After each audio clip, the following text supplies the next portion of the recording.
Fratelli Tutti du pape François, l'amour politique, numéro 180.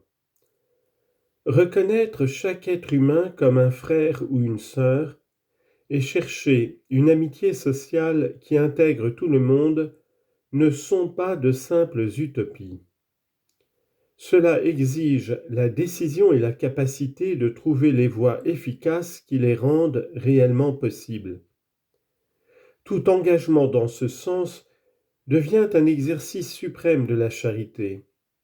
En effet, un individu peut aider une personne dans le besoin, mais lorsqu'il s'associe à d'autres pour créer des processus sociaux de fraternité et de justice pour tous, il entre dans le champ de la plus grande charité, la charité politique.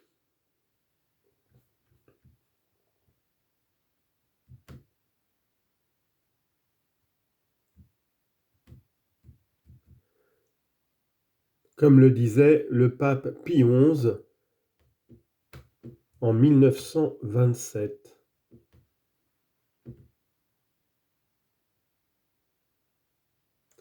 Il s'agit de progresser vers un ordre social et politique dont l'âme sera la charité sociale.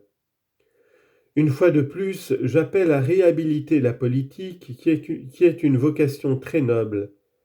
Elle est une des formes les plus précieuses de la charité parce qu'elle cherche le bien commun. Tous les engagements qui naissent de la doctrine sociale de l'Église sont imprégnés de l'amour qui, selon l'enseignement du Christ, est la synthèse de toute la loi. Confère Matthieu chapitre 22, versets 36 à 40. Cela suppose qu'on reconnaisse que l'amour fait de petits gestes d'attention mutuelle est aussi civil et politique, et il se manifeste dans toutes les actions qui essaient de construire un monde meilleur. Voilà pourquoi l'amour s'exprime non seulement dans des relations d'intimité et de proximité, mais aussi dans des macro-relations, rapports sociaux, économiques et politiques. Cette charité politique suppose qu'on ait développé un sentiment social qui dépasse toute mentalité individualiste. La charité sociale nous fait aimer le bien commun et conduit à chercher effectivement le bien de toutes les personnes. Considérées non seulement individuellement, mais aussi dans la dimension sociale qui les unit. Chacun n'est pleinement une personne qu'en appartenant à un peuple, et en même temps, il n'y a pas de vrai peuple sans le respect du visage de chaque personne. Peuple et personne sont des termes qui s'appellent. Cependant, on prétend aujourd'hui réduire les personnes aux individus, facilement dominés par des pouvoirs en quête d'intérêts fallacieux. La bonne politique cherche des voies de construction de communautés aux différents niveaux de la vie sociale, afin de rééquilibrer et de réorienter la globalisation pour éviter ses effets de désagrégation. Amour effectif. Grâce à l'amour social, il est possible de progresser vers une civilisation de l'amour à laquelle nous pouvons nous sentir tous appelés. La charité, par son dynamisme universel, peut construire un monde nouveau parce qu'elle n'est pas un sentiment stérile, mais la meilleure manière d'atteindre des chemins efficaces de développement pour tous. L'amour social est une force capable de susciter de nouvelles voies pour affronter les problèmes du monde d'aujourd'hui et pour renouveler profondément de l'intérieur les structures, les organisations sociales et les normes juridiques. La charité est au cœur de toute vie sociale, saine et ouverte.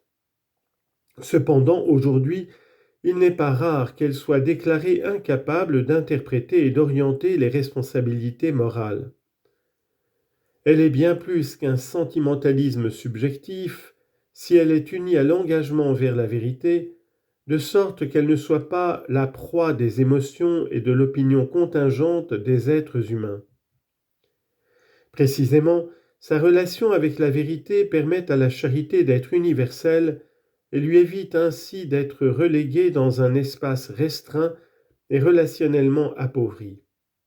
Autrement, dans le dialogue entre les connaissances et leur mise en œuvre, elle sera exclue des projets et des processus de construction d'un développement humain d'envergure universelle.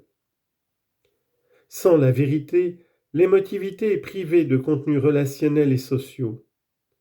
C'est pourquoi l'ouverture à la vérité protège la charité d'une fausse foi dénuée de souffle humain et universel. La charité a besoin de la lumière de la vérité que nous cherchons constamment, et cette lumière est en même temps celle de la raison et de la foi, sans relativisme. Cela suppose aussi le développement des sciences et leur contribution irremplaçable pour trouver les voies concrètes et les plus sûres en vue d'obtenir les résultats espérés. En effet, lorsque le bien des autres est en jeu, les bonnes intentions ne suffisent pas, mais il faut effectivement accomplir ce dont ils ont besoin, ainsi que leur nation, pour se réaliser. L'activité de l'amour politique. Il y a un amour dit illicite qui consiste dans les actes procédant directement de la vertu de charité envers les personnes et les peuples. Il y a également un amour impéré, ces actes de charité qui poussent à créer des institutions plus saines, des réglementations plus justes, des structures plus solidaires. Ainsi, l'engagement tendant à organiser et à structurer la société, de façon à ce que le prochain n'ait pas à se trouver dans la misère, est un acte de charité tout aussi indispensable. C'est de la charité que d'accompagner une personne qui souffre, et c'est également charité tout ce qu'on réalise, même sans être directement en contact avec cette personne, pour changer les conditions sociales qui sont à la base de sa souffrance. Si quelqu'un aide une personne âgée à traverser une rivière, et c'est de la charité exquise, le dirigeant politique lui construit un pont, et c'est aussi de la charité. Si quelqu'un aide les autres en leur donnant de la nourriture, l'homme politique crée pour lui un poste de travail, et il exerce un genre très élevé de charité qui ennoblit son action politique. La solitude de l'amour. Cette charité, cœur de l'esprit de la politique, est toujours un amour préférentiel pour les derniers, qui anime secrètement toutes les actions en leur faveur. Ce n'est qu'avec un regard dont l'horizon est transformé par la charité, le conduisant à percevoir la dignité de l'autre, que les pauvres sont découverts et valorisés dans leur immense dignité, respectés dans leur mode de vie et leur culture, et par conséquent vraiment intégrés dans la société. Ce regard est le cœur de l'esprit authentique de la politique. À partir de là, les voies qui s'ouvrent sont différentes de celles d'un pragmatisme sans âme. Par exemple, on ne peut affronter le scandale de la pauvreté en promouvant des stratégies de contrôle qui ne font que tranquilliser et transformer les pauvres en des êtres apprivoisés et inoffensifs. Qu'il est triste de voir que, derrière de présumées œuvres altruistes, on réduit l'autre à la passivité. Il faut qu'il y ait différents modes d'expression et de participation sociale. L'éducation est au service de cette voie pour que chaque être humain puisse être artisan de son destin.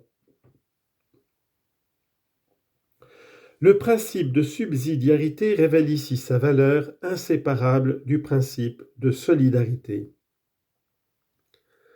Cela crée l'urgence de résoudre toutes les questions qui portent atteinte aux droits humains fondamentaux.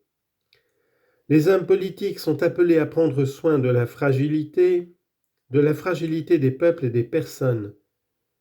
Prendre soin de la fragilité veut dire force et tendresse, lutte et fécondité, au milieu d'un modèle fonctionnaliste et privatisé qui conduit inexorablement à la culture du déchet.